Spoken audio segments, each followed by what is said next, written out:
Hello students, नमस्कार। मैं विवेक कुमार एक बार फिर आपका स्वागत करता हूं विनायका इंस्टीट्यूट में। आज हम अपनी ज्योग्राफी की जो सीरीज चली हुई है उसको आगे बढ़ाते हुए भारत का भौतिक स्वरूप के बारे में जानकारी प्राप्त करेंगे स्टूडेंट। ठीक है, जो भारत का भौतिक स्वरूप है ना वो हमारा 6 भागों में बटा हुआ है। नंबर 1 पे पर्वत, नंबर 2 पे मैदान, नंबर 3 पे पठार, नंबर 4 पे तटीय मैदान, नंबर 5 पे मरुस्थल और नंबर 6 पे द्वीप।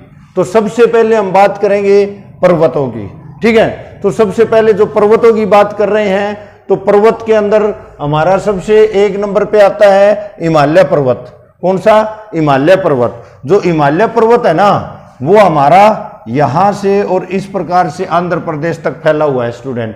ठीक है, कितने, कहां से? यहां से जम्मू से लेकर और यहां तक फैला हुआ है। इधर चाइना वगैरह और मतलब पीओके रहेगा हमारा। तो इसके अंदर जो हिमालय है ना ये कितना 2400 किलोमीटर लंबा है स्टूडेंट। कितना? 2400 किलोमीटर लंबा रहेगा। ठीक है, कि क्या हमारा जो हिमालय है वो 2400 किलोमीटर लंबा है और इसके 4 भाग है स्टूडेंट। ठीक है, 1, 2, 3 और 4। ठीक है, तो सबसे पहले हम बात करते हैं कि जो 4 भाग है वो कौन कौन से हैं। ट्रांस हिमालय नंबर 1 पे कौन सा आता है? ट्रांस हिमालय। तो देखिए मैं बात करता हूं विश्व में सबसे ऊंची पर्वत श्रृंखला जो है ना, सबसे ऊंची पर्वत श्रृंखला उनके अंदर कौन सी आती है? हमारी हिमालय पर्वत श्रृंखला आती है। ठीक है, और ये हमारी किसके अंदर? भारत के अंदर है ना, उत्तर पश्चिम से लेके और पूर्व तक फैली हुई है स्टूडेंट। कहां से? मतलब पूर्व तक फैली हुई है। तो सबसे पहले हम बात करेंगे ट्रांस हिमालय की। नंबर 1 पे जो आता है ना ये हमारा ट्रांस हिमालय रहेगा। और मैं ये बता देता हूं ये इधर जो हिस्सा रहेगा ये POK पाकिस्तान ऑक्यूपाइड कश्मीर है। ठीक है, और ये हमारा जो लाइन रहेगी ये LOC लाइन ऑफ कंट्रोल। हाँ, तो हम बात करते हैं ट्रांस हिमालय की। ट्रांस हिमालय के अंदर नंबर 1 की जो श्रृंखला है वो ट्रांस हिमालय की है स्टूडेंट। ठीक है, इसके अंदर हमारी सबसे दूसरे नंबर की सबसे ऊंची चोटी K2 है जिसकी ऊंचाई हमारी 8611 मीटर है। कितनी है? 8611 मीटर है। ठीक है, और इससे ऊंची जो रहेगी ना वो हमारी कौन सी रहेगी? माउंट एवरेस्ट रहेगी स्टूडेंट। कौन सी? माउंट एवरेस्ट रहेगी। जो माउंट एवरेस्ट है ना उसकी ऊंचाई जो है ना 8848 मीटर ऊंची रहेगी भाई वो हमारी। ठीक है, कितनी? 8848। कहते हैं कि हिमालय ने कुछ मतलब जैसे नई वृद्धि हो रही है तो इसका ऑप्शन के अंदर यदि 50 आता है तो 50 भी हमारा मतलब सही रहेगा आंसर 8850 मीटर। ठीक है, तो ये हो जाएगा हमारा। ठीक है, माउंट एवरेस्ट है इसके अंदर। और इस रेंज को है ना काराकोरम रेंज भी कहते हैं। क्या कहते हैं स्टूडेंट? काराकोरम रेंज भी कहते हैं। और जो K2 है ना ये हमारी किसके अंदर रहेगी? पाकिस्तान के अंदर है फिलहाल स्टूडेंट। किस में रहेगी? पाकिस्तान के अंदर रहेगी। जो भारत की सबसे ऊंची चोटी है उसको हम क्या कहेंगे? कंचनजंगा कहेंगे। कंचनजंगा। कंचनजंगा भारत की सबसे ऊंची चोटी रहेगी। और इसकी ऊंचाई की यदि हम बात करते हैं ना तो 8586 मीटर है। 8586 मीटर रहेगी भाई। ठीक है, ये विश्व की तीसरी सबसे ऊंची चोटी है स्टूडेंट। ठीक है, विश्व की तीसरी सबसे ऊंची चोटी है भाई। ठीक है, और ये जो चोटी है ना ये हमें किससे? नेपाल से अलग करती है। किससे अलग करती है स्टूडेंट? नेपाल से अलग करती है। ये हमारा जो सिक्किम का हिस्सा है ना, सिक्किम का हिस्सा यहाँ पे रहेगी कंचनजंगा जो कि हमें नेपाल से अलग करती है। ठीक है, और इसके बाद यदि मैं बात करता हूं तो जैसे कि हमारे अरावली पर्वत है। यहाँ पर कौन से हैं? अरावली पर्वत। अरावली पर्वत में सबसे ऊंची चोटी का जिक्र आएगा ना तो गुरु शिखर रहेगी। कौन सी रहेगी? गुरु शिखर है और उसकी ऊंचाई 1722 है। कितनी है? 1722 मीटर। 1722 मीटर ऊंची हमारी कौन सी जो अरावली पर्वत श्रृंखला राजस्थान के अंदर है ना वो सबसे ऊंची रहेगी। मतलब किसकी? अरावली पर्वत की। ठीक है, इसके बाद हम बात करते हैं दूसरे नंबर पे आता है हमारा बरहित हिमालय। दूसरी श्रृंखला कौन सी रहेगी हमारी? बरहित हिमालय की रहेगी। ठीक है, बरहित हिमालय जो है ना इसको हम हिमाद्री भी कहते हैं। क्या कहते हैं? हिमाद्री भी। और माउंट एवरेस्ट जो है ना, माउंट एवरेस्ट वो इस दूसरे नंबर की श्रृंखला के अंदर ही आता है स्टूडेंट, ठीक है।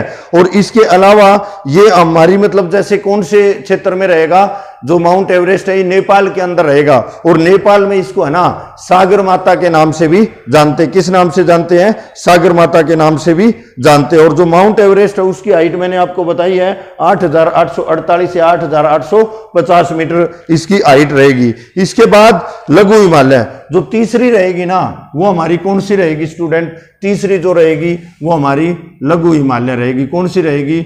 लघु हिमालय रहेगी स्टूडेंट, ठीक है। इसके बाद हम बात करते हैं लघु हिमालय के बाद बात करते हैं शिवालिक। नंबर 4 पे हमारी कौन सी आती है स्टूडेंट? शिवालिक आती है। जो चौथी रेंज है ना ये शिवालिक है, जो कि भारत के अंदर से होकर जाती है, ठीक है। और जो हमारी मतलब पर्वत ये दक्षिणतम, भारत की जो दक्षिणतम है ना, दक्षिणतम, इसको हम क्या कहेंगे? हिमालय पर्वत की जो श्रृंखला नंबर 4 है वो हमारी शिवालिक रहेगी। शिवालिक जो है ये देहरादून और हरिद्वार वगैरह जो है वो इसी मतलब पहाड़ के ऊपर मतलब हमारा आएगा, ठीक है। और इसके बाद इसको है ना हमारे 4 पार्ट में डिवाइड किया गया है शिवालिक को, ठीक है। शिवालिक को 4 पार्ट में, ये हमारा देखिए सिंधु नदी जो है ना, सिंधु नदी से और सतलुज नदी, सतलुज नदी जो है इसके बीच की जो चोटी है ना उसको हम कश्मीर या पंजाब हिमालय कहेंगे। कश्मीर या पंजाब हिमालय के नाम से जानते हैं। और इसकी यदि लंबाई की बात करो तो ये 560 किलोमीटर है स्टूडेंट। कितनी है? 560 किलोमीटर। दूसरी जो बात करते हैं हम वो हमारी सतलुज से, और यहाँ एक काली नदी पड़ती है। कौन सी? काली नदी। इसके बीच का जो हिमालय है वो 320 किलोमीटर रहेगा स्टूडेंट। कितना रहेगा? 320 किलोमीटर रहेगा। तीसरे नंबर पे काली नदी से तीस्ता नदी, तीस्ता नदी हमारी यहां रहेगी लगभग।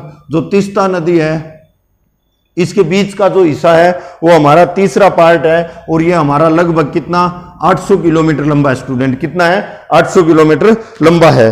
और नंबर 4 जो हमारा मतलब इसको है ना, ये बीच के भाग को नेपाल हिमालय कहते हैं भाई। इसके बीच के भाग को नेपाल हिमालय कहेंगे, ठीक है।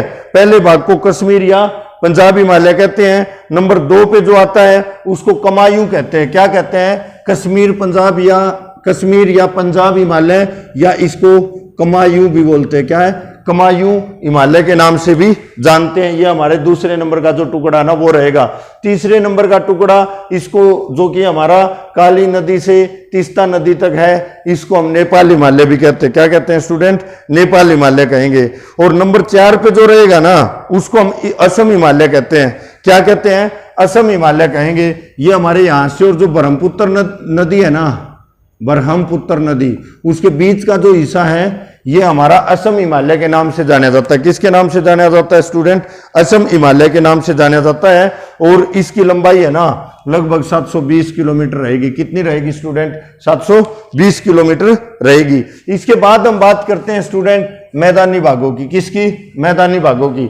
अब जैसे मैदानी भाग किसके? सिंधु नदी के, यमुना नदी के, और इसके अलावा गंगा नदी और ब्रह्मपुत्र जो नदी है ना, इनके विशाल मैदान है ना, मतलब भारत के अंदर फैले हुए हैं, और जो कि विस्तृत मैदानों का क्या निर्माण करते हैं स्टूडेंट, ठीक है। ये विशाल मैदान जो है ना कृषि के लिए मतलब जाने जाते हैं अपने आप में। मतलब किसके लिए जाने जाते हैं? ये कृषि के लिए जाने जाते हैं। इसीलिए भारत को है ना कृषि प्रधान देश भी कहा जाता है, ठीक है। और इसके अंदर जो मिट्टी मिलती है ना वो हमारी कौन सी? जलोढ़ मिट्टी है स्टूडेंट। कौन सी? जलोढ़ मिट्टी है।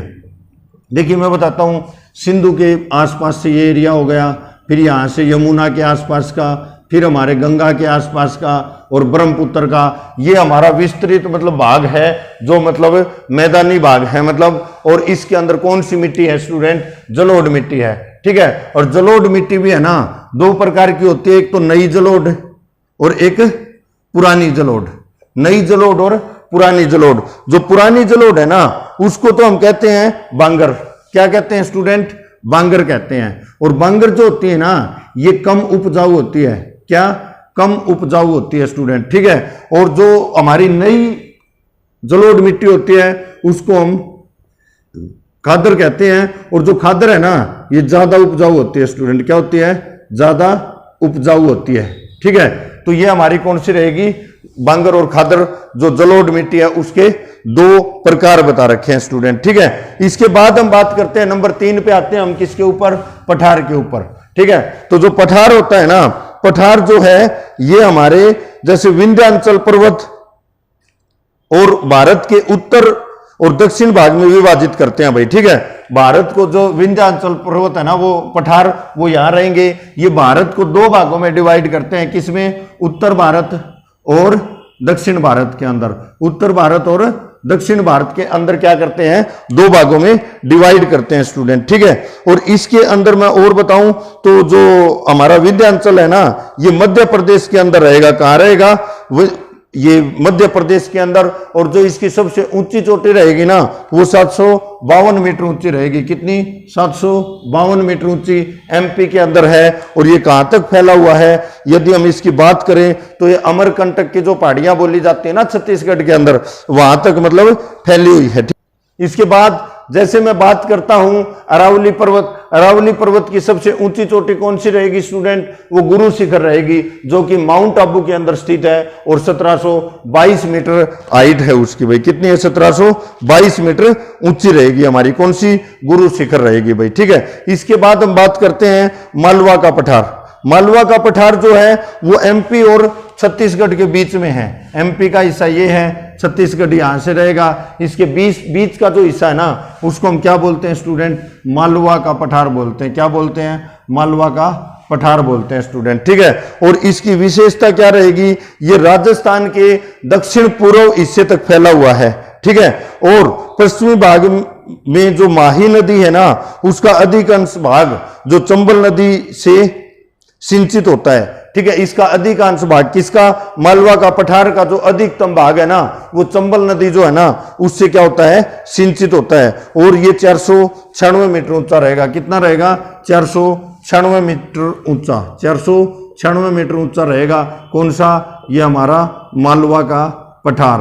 कहां पे स्थित है, ये हमारा एमपी से छत्तीसगढ़ के बीच रहेगा स्टूडेंट, ठीक है। इसके बाद हम बात करते हैं दक्कन का पठार। जो दक्कन का पठार है वो हमारा कहां रहेगा स्टूडेंट, वो हमारा महाराष्ट्र के अंदर रहेगा। महाराष्ट्र में कौन सा, दक्कन का पठार। दक्कन का पठार कहां रहेगा, ये हमारा महाराष्ट्र के अंदर रहेगा।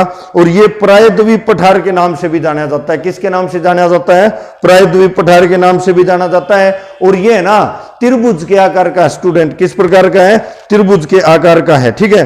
और उत्तरी सीमा इसकी है ना सतपुड़ा और विंध्याचल से लगती है। उत्तरी जो इसकी रहेगी वो हमारी किससे, सतपुड़ा और विंध्याचल जो पर्वत है ना वहां तक मतलब ये फैला हुआ है, ठीक है। और ये 8 राज्यों में फैला हुआ है स्टूडेंट। किस में फैला हुआ है, 8 राज्यों के अंदर फैला हुआ है। इसके बाद बात करते हैं हम सतपुड़ा रेंज। सतपुड़ा रेंज है ना, दो नदी हमारी, जैसे हमने यहां से नर्मदा और ताप्ती नदी पढ़ी थी ना, उनके बीच का हिस्सा जो रहेगा ना वो हमारा क्या रहेगा, सतपुड़ा रेंज रहेगी भाई। क्या रहेगी, सतपुड़ा रेंज रहेगी। इसकी सबसे ऊंची चोटी है ना 1352 मीटर की रहेगी। कितनी, 1352 मीटर ऊंचाई किसकी रहेगी, सतपुड़ा रेंज की रहेगी, सबसे ऊंची चोटी की, ठीक है।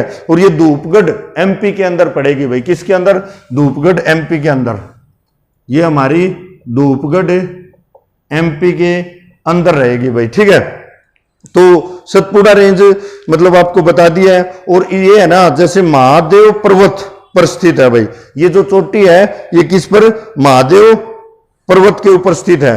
तथा इसे मैकाल पर्वत की में भी मतलब जो मैकाल पर्वत है ना उसके अंदर ही कौन सी, अमरकंटक की पहाड़ी या अमरकंटक पठार के नाम से भी मतलब जाना जाता है। जो नर्मदा, सोन और महानदी तीनों नदियों का उद्गम स्थल रहेगा अमरकंटक की जो पठार है या पहाड़ी भी कह सकते हो वहां से भाई, ठीक है। इसके बाद बात करते हैं हम छोटा नागपुर का पठार। छोटा नागपुर का पठार जो है ना वो हमारा कहां रहेगा, झारखंड के अंदर रहेगा स्टूडेंट। किसके अंदर रहेगा, झारखंड के अंदर क्या रहेगा, छोटा नागपुर का पठार। और ये है ना जो खनिज संसाधन है ना उनसे परिपूर्ण है भाई, ठीक है। इसके अंदर मतलब जैसे भारत का है ना, भारत का रूट भी कहते हैं इसको। क्या कहते हैं, भारत का रूट भी कहते हैं। 1350 मीटर ऊंची इसकी, 1350 50 मीटर ऊंची इसकी जो हाइट रहेगी, मतलब सबसे ऊंची चोटी जो है, ठीक है। इसका क्षेत्रफल लगभग है ना 6500 किलोमीटर स्क्वायर तक फैला हुआ है, ठीक है। इसके बाद हम बात करते हैं मेघालय का पठार। मेघालय का पठार हमारा कहाँ रहेगा,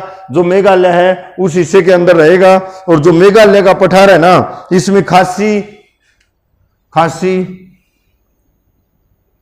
गारो और जयंती नाम से जो पहाड़ियां है ना वो भी स्थित है, ठीक है। और ये जातियां भी है, जनजातियां भी है हमारी, और पहाड़ियां भी है, ठीक है। तो ये मतलब पहाड़ियां यहां पर मतलब पाई जाती है, ठीक है। तो ये है ना मतलब इन तीनों को काट के, किनको, खासी, गारो और जयंती जो पहाड़ियां है ना, इनको काट के 21 जनवरी 1972 को है ना असम से अलग किया गया था। किसको, मेघालय को। जो असम का हिस्सा था ना उससे काट के मतलब किसको अलग कर दिया गया था, हमारा मेघालय को अलग कर दिया था स्टूडेंट। किसको, मेघालय को, ठीक है, मेघालय को। और मेघालय के अंदर ही हमारी सबसे ज्यादा बारिश कौन सी जगह है वो हमारी, ये आप मतलब बताएंगे कमेंट बॉक्स के अंदर, ठीक है। तो इसके बाद जो हम बात करते हैं तटीय मैदान, इसके बाद हम बात करेंगे हमारे तटीय मैदान। ये जो हमारे तटीय मैदान रहेंगे कौन से, इसके अंदर पश्चिमी तटीय मैदान और पूर्वी तटीय मैदान है भाई, ठीक है। कौन से, ये तटीय मैदान, जो पश्चिमी तटीय मैदान है वो हमारे 1600 किलोमीटर तक फैले हुए हैं। कितने, 1600 किलोमीटर तक फैले हुए हैं। और ये हमारे है ना गुजरात से कन्याकुमारी तक है स्टूडेंट। ये गुजरात रहेगा हमारा, गुजरात से और कन्याकुमारी तक रहेगा। कहां तक रहेगा, गुजरात से कन्याकुमारी तक कौन सा रहेगा हमारा, जो पश्चिमी मतलब मैदान है ना, पश्चिमी तट, पश्चिमी तट। क्योंकि अब हम बात कर रहे हैं किसकी, तटीय मतलब जो हमारा मैदान है ना, तटीय मैदानों की हम बात कर रहे हैं, ठीक है। इसको 3 भागों में बांट रखा है स्टूडेंट, ठीक है। 3 भाग कौन से, गुजरात से गोवा तक है ना, इसको कोंकण तट बोलते हैं। गुजरात से और गोवा तक ये हिस्सा जो है इसको हम क्या बोलेंगे, कोंकण तट बोलते हैं, कोंकण तट बोलते हैं स्टूडेंट, ठीक है। और दूसरे नंबर पे इसको गोवा से और मंगलुरु तक केनरा तट बोलते हैं। क्या, मंगलुरु तक कौन सा बोलेंगे हम इसको, ये हमारा केनरा तट रहेगा स्टूडेंट, ठीक है। क्या रहेगा, केनरा तट। केनरा तट कहां तक फैला हुआ है ये भी पूछा जाता है जैसे पेपर के अंदर, तो गोवा से मंगलुरु तक फैला हुआ है, ठीक है। इसके बाद मंगलुरु से कन्याकुमारी तक ये जो रहेगा ये हमारा मालाबार तट रहेगा। कौन सा रहेगा, मालाबार तट रहेगा स्टूडेंट, ठीक है। इसके बाद हम बात करते हैं पूर्वी तट। जो पूर्वी तट है ना ये हमारा कन्याकुमारी से और जो कृष्णा नदी आती है ना वहां तक फैला हुआ है स्टूडेंट, ठीक है। कौन सा, पूर्वी तट हमारा कन्याकुमारी से लेके और कहां तक, ये हमारा मतलब जो कृष्णा नदी है ना वहां तक फैला हुआ है, ठीक है। और कृष्णा से गोदावरी नदी तक इसको गोलकुंडा तट कहते हैं, ठीक है भाई। कृष्णा नदी तक इसको क्या कहते हैं, गोलकुंडा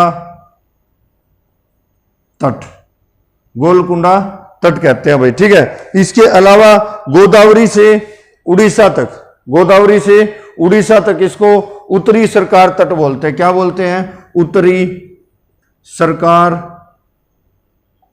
तट बोलते हैं स्टूडेंट। किसको, जो हमारा रहेगा कहां से कहां, गोदावरी से और उड़ीसा के बीच का जो हिस्सा है ना, उड़ीसा हमारा यहां रहेगा, इसके बीच का जो हिस्सा रहेगा उसको हम क्या कहेंगे, उत्तरी सरकार तट कहते हैं स्टूडेंट, ठीक है। इस जो तमिलनाडु है ना, तमिलनाडु में पश्चिमी और पूर्वी तट जहां पे मिलते हैं ना वहां पर मतलब कौन सी, नीलगिरी की पहाड़ियां मतलब स्थित है, नीलगिरी की पहाड़ियां स्थित है भाई, ठीक है। और नीलगिरी की जो पहाड़ियां है ना इसमें डोडा बेटा, कौन सी, डोडा बेटा, डोडा बेटा सबसे ऊंची चोटी रहेगी। कौन सी रहेगी, डोडा बेटा सबसे ऊंची रहेगी, यानी 2637 मीटर। कितनी बच्चों, 2637 मीटर ऊंचाई रहेगी किसकी, डोडा बेटा, जो कि नीलगिरी की सबसे ऊंची पहाड़ी रहेगी, ठीक है। इसके बाद अन्नामलाई की पहाड़ी है वो इससे थोड़ी सी और नीचे रहेगी। कौन सी, अन्नामलाई की पहाड़ी, ठीक है। ये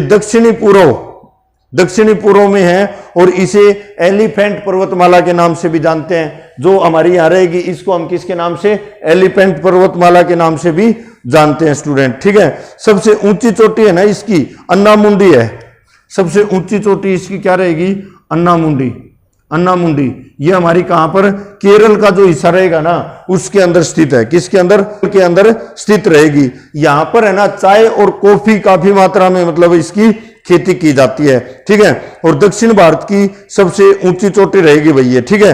दक्षिण भारत की अन्नामुंडी सबसे ऊंची चोटी रहेगी, 2695 मीटर इसकी ऊंचाई है, 2695 मीटर इसकी हाइट रहेगी। दक्षिण भारत की सबसे ऊंची चोटी कौन सी है, अन्नामुंडी है, जो कि हमारी अन्नामलाई की पहाड़ी जो है ना उनके अंदर पड़ती है, केरल में स्थित है। इससे ऊपर जाएंगे तो नीलगिरी की पहाड़ी है, और नीलगिरी की पहाड़ी के अंदर मतलब मैंने आपको बताया कि डोडा बेटा जो है नीलगिरी की सबसे ऊंची चोटी है, जो 2637 मीटर हाइट की रहेगी। इसके बाद हम बात करते हैं मरुस्थलीय भाग। मरुस्थलीय भाग है ना, ये हमारा राजस्थान से लेके पाकिस्तान तक फैला हुआ है स्टूडेंट, ठीक है। और यहां पर आपने सुना होगा कौन सा मरुस्थल, ये भारत का सबसे बड़ा मरुस्थल है ना, थार मरुस्थल बोलते हैं इसको। क्या बोलते हैं, थार मरुस्थल।